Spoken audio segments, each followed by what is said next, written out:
Good evening, ladies and gentlemen, and welcome to the final episode of the Video Game Cemetery Series 1. It only took us 3 years to get here.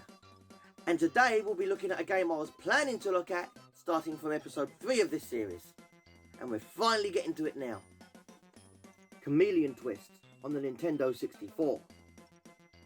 Okay, so let's get down to business.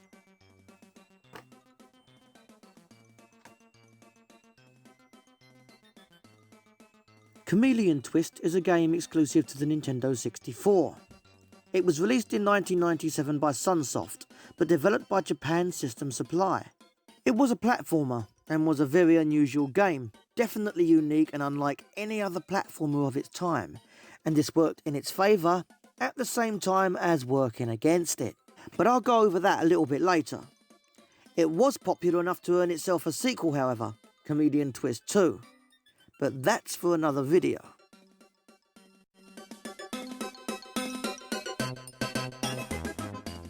Now this is going to be a little difficult to explain, because as far as story goes, Chameleon Twist doesn't really have much of one. That is, a lot of the game's plot isn't really explained in depth, and we are mostly left wondering what the hell is going on. But this is fine, and it actually works in favour of the quirky, psychedelic theme of the game. The one thing we can say about Chameleon Twist's story is that it stars a blue chameleon named Davy and his friends, Jack, Fred and Linda. Each of them has their own colour, differentiating them from each other. One day, the chameleon sees a white rabbit ripped straight from Alice in Wonderland, dashing past him exclaiming, I'm late, before jumping into a psychedelic whirlpool in a pot that looks like a vortex to another world.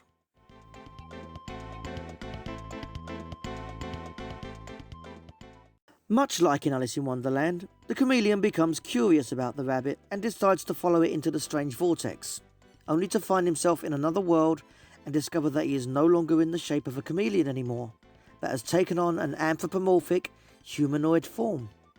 That is the story. From there on out, it's mostly just strange, seemingly random level exploration as he tries to find a way back out again and return home, and back to his true chameleon form.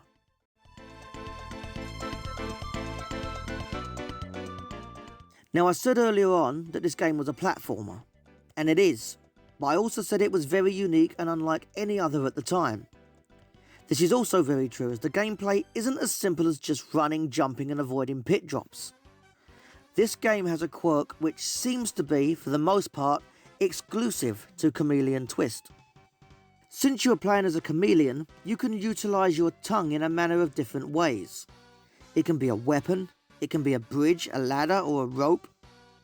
When I first heard about Chameleon Twist, I was partly expecting something similar to Gex, since in that game, the tongue is used to grab onto the edges of ledges and eat flies for health. But Chameleon Twist is actually nothing like Gex at all, honestly. And if you don't learn to use the tongue abilities correctly, then you will never ever progress in this game. Let's say you reach a part of the game where there's a giant pitfall but you cannot jump across it because it's too wide. Well, then you better utilise the tongue ability here, because more often than not, you'll see a small wooden pole across the gap which you can use to help you pass. The chameleon will stretch his tongue towards it, grab on and pull you across. That might sound simple, but it's not. Latching onto things in this way can take patience, because you have to be facing the pole just right or it won't connect. Also, you can move the controls to bend the tongue in different directions, which can help sometimes to line it up better, but it's very hit and miss. And this is not always an option for crossing gaps either. In some instances, you'll have to use both the A and B buttons together in such a way that you can spin around the pole to reach other areas that you cannot reach by a simple tongue grabbing to the other side. Other tongue abilities include sticking it to the floor to push yourself upwards so you can leap to higher areas, often referred to as a tongue vault. This also takes some getting used to. As I said, this is a unique game that requires some skill to master. You can also use the tongue to eat enemies, store them in the chameleon's mouth, and spit them out at other enemies to kill them. This is especially important in some boss fights, as it can sometimes be your only hope of beating them. In some cases, you'll need to utilise the tongue twirl ability to trip the bosses up before spitting enemies at them to harm them. This takes time, practice and patience to master. As I said, you have to learn to utilise the tongue ability efficiently, because even certain enemies and obstacles in the game require you to use the enemies as bullets to progress further. Other than that, the rest of the game is very much like a regular platformer. You jump across platforms, fight enemies and collect items. In this case, hearts for health and crowns as the main collectible. These are usually in awkward places or hidden behind breakable items. So if you like a good collectathon like me, this offers a little something extra other than just beating the levels.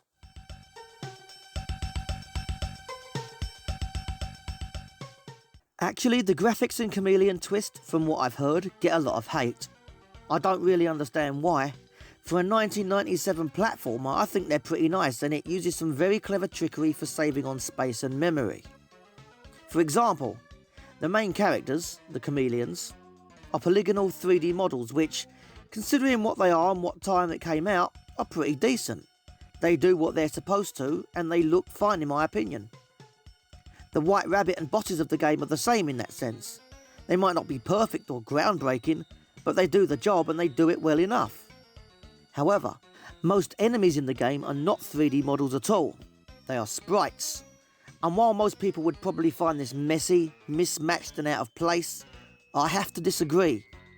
The sprites are nicely made, and to be honest, unless you really know the ins and outs of games and how a sprite is different from a model, which I know a lot of people do these days, then you might not actually notice it.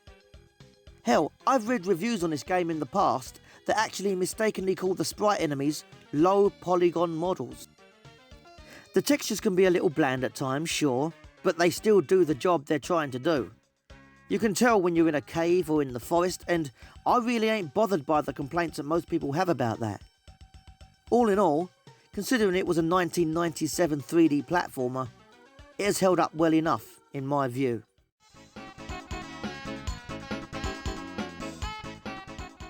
Most people say the music in this game is annoying. I don't think it is. It's a typical platformer soundtrack, but with a catchiness that I think personally adds to its character. Certain sound effects can be a little overkill maybe, like the sounds of the tongue extending being maybe slightly louder than I'd expect, or the explosions being a little bit harsh.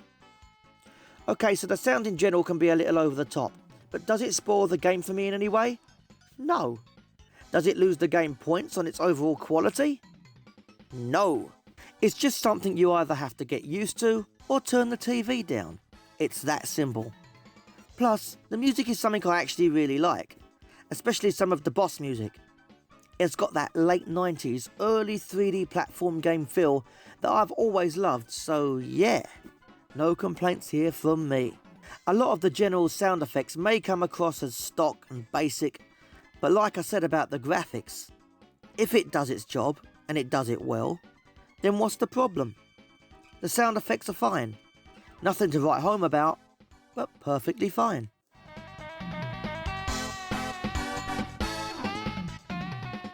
Now, if you want to play Chameleon Twist, I'm afraid you're limited to only one option, and that is to grab the original Nintendo 64 cartridge and play it on your N64. It hasn't been re-released in any other form to my knowledge, and unless you're into bootlegging, emulating, or other forms of non-legit gaming, then your only option really is the original Nintendo 64 release. But, to be honest, that's probably the best way to play it anyway, considering its gameplay style is very much designed for that kind of controller. It's usually pretty reasonably priced as well, so it won't break the bank to buy a real, proper physical copy of the game the way it should be played.